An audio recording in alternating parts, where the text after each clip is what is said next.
Good morning, students.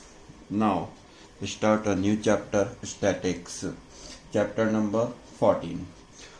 First of all, what is the definition of statics? The statics is a branch of mathematics dealing with a data collection, organizations, analyze, interpretations and presentations. You study in a previous class, अपने 9th class में इस चीज़ की study भी करी है, statics की mean, mode, medians की study आपने करी है. स्टैटिक्स जो मेन चीज़ है वो एक कलेक्शन है, ऑर्गेनाइजेशन है, एनालाइज करना है, इंटरप्रेशन है एंड प्रेजेंटेशंस है. In additions to being the name of field means statistics also refers the number that are used to describe the data. It means statics depend on a data means suppose in a class 30 students, आपकी class में जैसे 30 students हैं तो collect the datas of Heights. तो किसी की height 5 fit है, किसी की 5 से बिलो है, किसी की 5 से ऊपर है. ये जो कलेक्शंस हैं ये रॉ डाटास जो हैं ये डाटास का कलेक्शंस बना. नेक्स्ट ब्लड ग्रुप का सैंपल. तो blood group sample A B और O. Suppose some students are blood group A, some students A B, some students O, some students are B. तो ये जो डाटास का collections बना है इसी को हम डाटास के अंदर कहते हैं. डाटास 2 टाइप्स के होते हैं. तो डाटास का 2 टाइप्स कौन कौन से हैं? तो datas in 2 types. First is ungrouped data. Second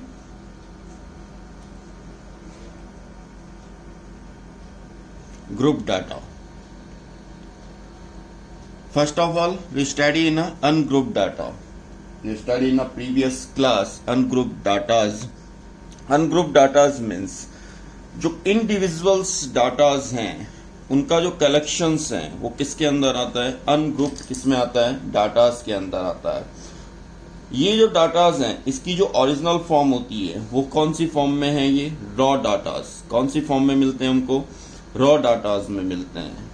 raw datas की जो है स्टडी हमने करी है प्रीवियस क्लास में, जो हमारे किस नेम से जानी जाती थी? सेंट्रल टेंडेंसी, मीन, मोड और मीडियन.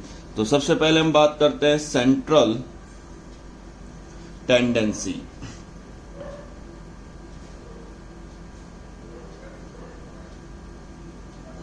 सेंट्रल टेंडेंसी में first of all we study in mean, second median और third mode. Next group datas. Group datas means in a write in a specific manner is called a group datas. We study in a 10th class. अब हम जो study करेंगे 10th class में वो कौन से datas की करेंगे? ग्रुप डाटास की करेंगे. सबसे पहले हम स्टडी करते हैं अनग्रुप डाटास की. इसके कुछ जो इंपॉर्टेंट पार्ट्स हैं वो आपसे मैं शेयर करना चाहता हूं.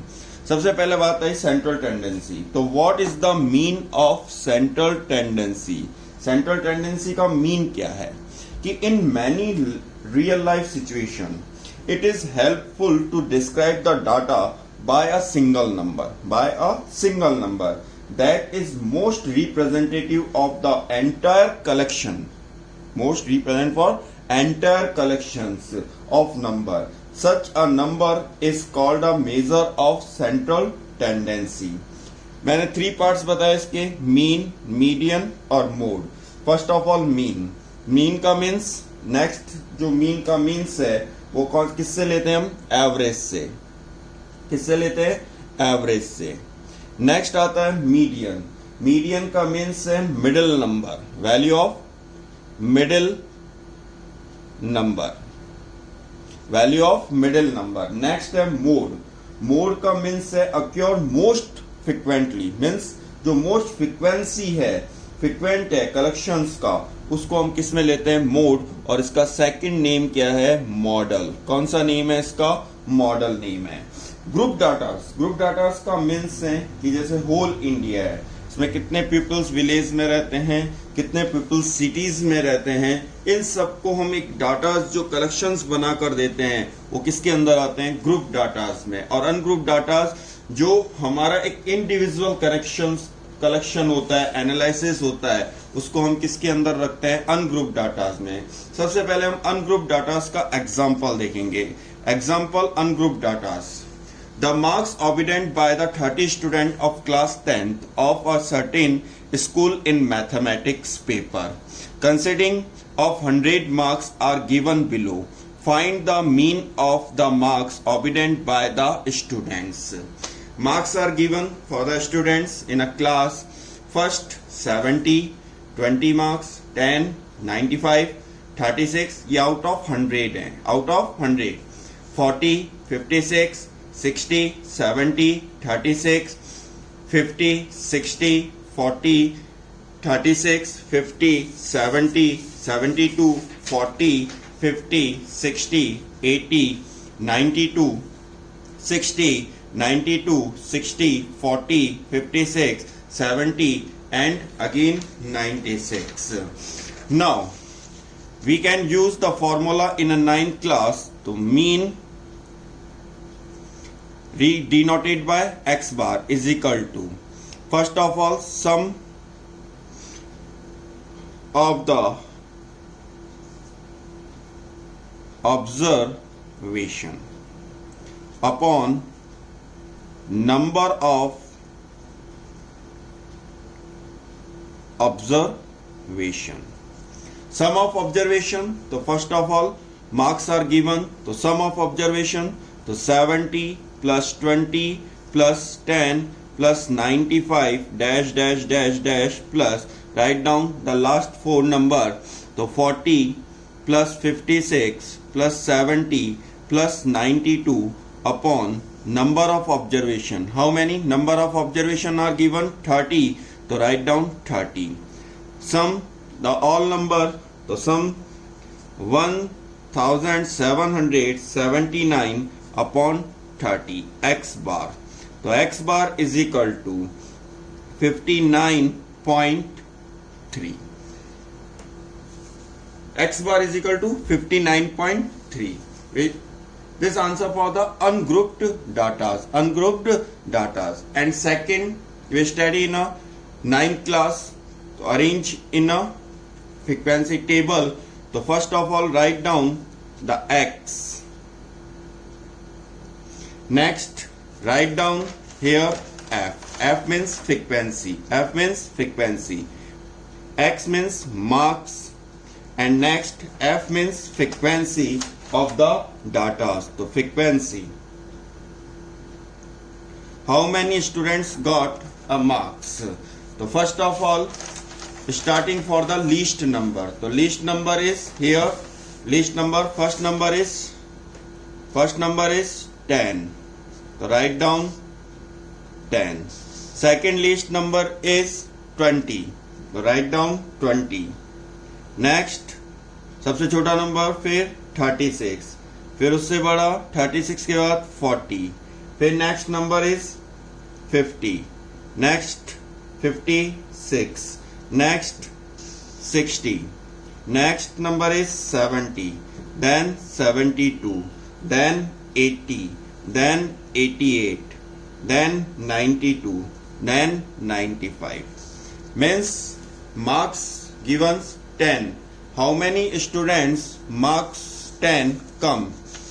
So only one student. So frequency is one student only.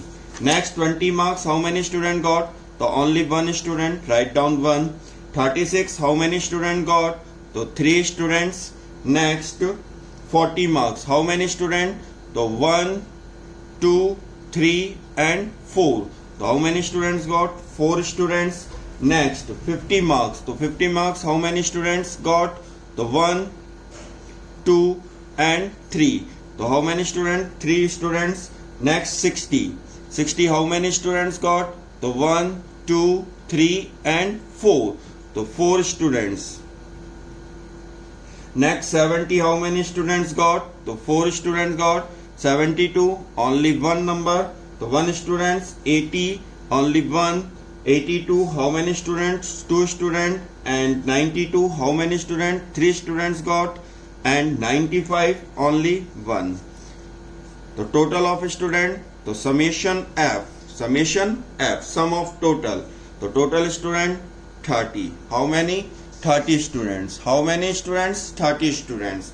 Next, X multiply F means Xi multiply Fi. तो 10 ones are 10, 20 ones are 20, 36 threes are तो 108, 44 are 160, 50, 53 are तो 150, 56 twos are 112, 64 are 240, 74 are 280, 72 ones are 72, 81 are 80, 88 twos are 176, 92 threes are 276, and 95 ones are 95. Total of Xi and Fi. तो summation means grand total Xi upon Fi. तो total of 1779. तो use the formula again. तो formula is changed. X bar is equal to sum of the observation means sum of the observation. तो sum of the observation is this one. तो summation Xi Fi upon next X summation F means number of observation. तो summation F I तो equal 1779 upon 30. तो X bar equal the result is come. तो result is same result 59.3.